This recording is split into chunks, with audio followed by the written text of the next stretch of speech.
All the way back in January 2022, I weighed 129 kilos. Obviously, it affected me physically, but also mentally. My self-confidence was in the gutter. And it's not like I didn't try losing weight. I tried running, but I was constantly battling with overuse injuries. And back then I was combining this YouTube channel with a 9-to-5 job, so there wasn't any daylight left for an outdoor cycle. That's when I discovered indoor cycling, specifically Zwift. Pro cycling is my favorite sport to watch, and it's a part of my life on a daily basis, so it's no surprise that indoor cycling sparked a connection with me. Next to that, cycling is a low-impact sport, so I wasn't struggling with overuse injuries anymore. F you, shin splints, I won. But most importantly, there were no obstacles. I could simply put on my bib shorts, jump on my smart trainer, and ride at any time I wanted. Actually, quite often, I was riding on Zwift around midnight, but I can assure you I was struggling so much during those rides because I vividly remember my first ride being a 27-minute ride at 104 watts and I was completely empty by the end. But back then, it was not about the watts, it was about trying to consistently ride my bike and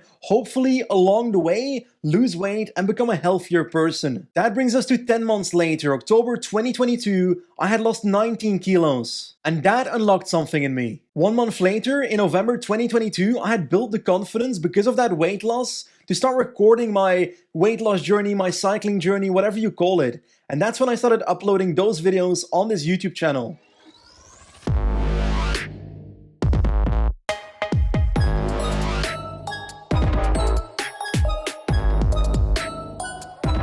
My first real-life cycling video was my first ever FTP test, and the results were not fantastic. After 20 minutes of absolute suffering, my FTP was 190 watts. Let's be honest, that's not a good result, but it was already better than when I started, and that's the most important part. The following year, 2023, I started with two objectives. My main ambition was simply riding my bike more, aiming to become a better cyclist.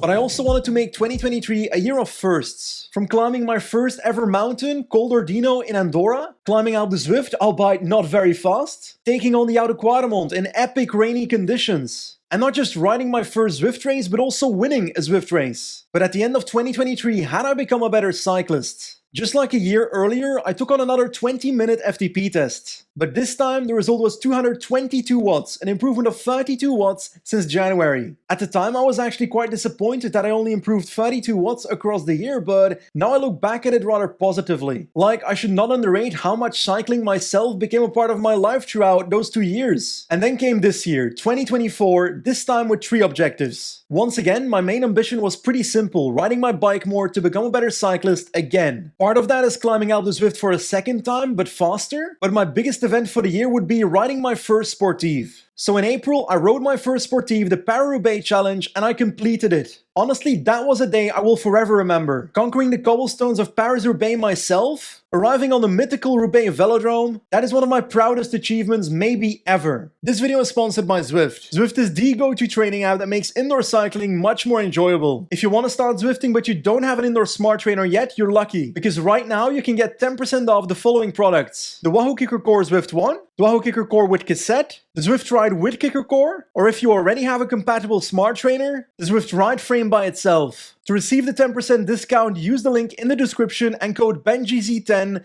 Both steps are important, link and code. Anyway, back to the video. Across 2024, I've also ridden my bike more.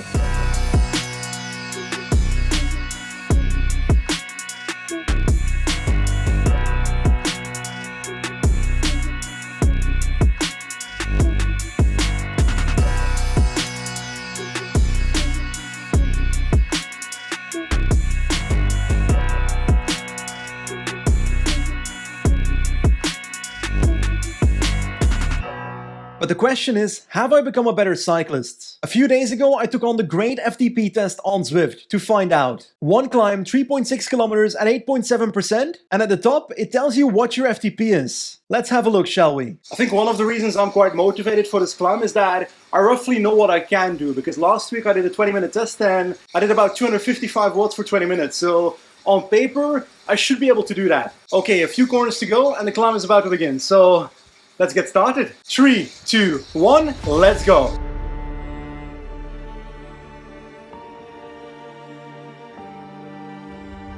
My plan for this test was a slight negative split, aiming for 250 watts in the first half, and then bring everything I have left in the second half.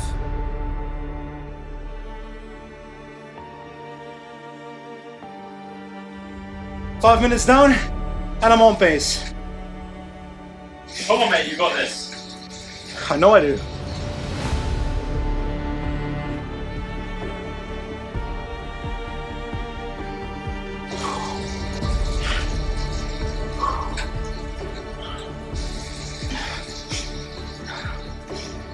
Nine minutes in, there was a small flat section, but that wasn't any easier.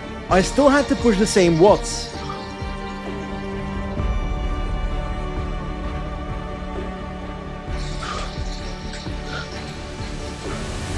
At this point, I was halfway to climb. Still on pace, 255 watts. And that is when the suffering really started.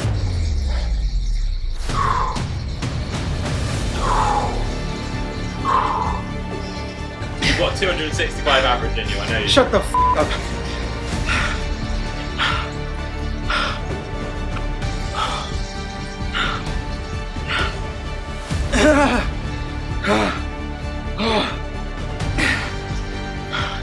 Come on!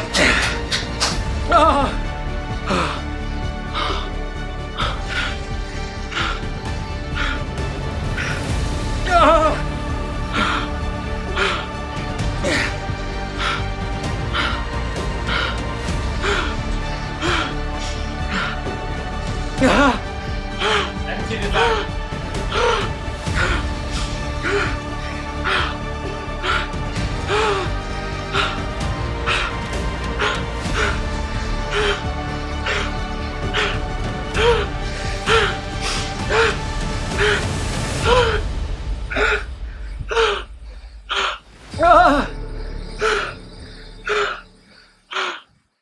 Man, that was so much suffering. I am completely empty.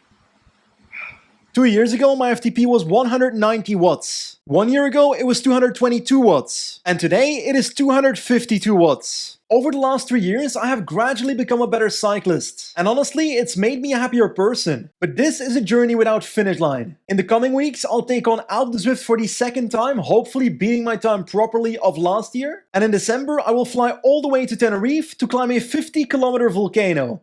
That sounds insane just saying it. Tijden, I'm coming for you. As always, thank you for watching, and I'll see you next time. Goodbye.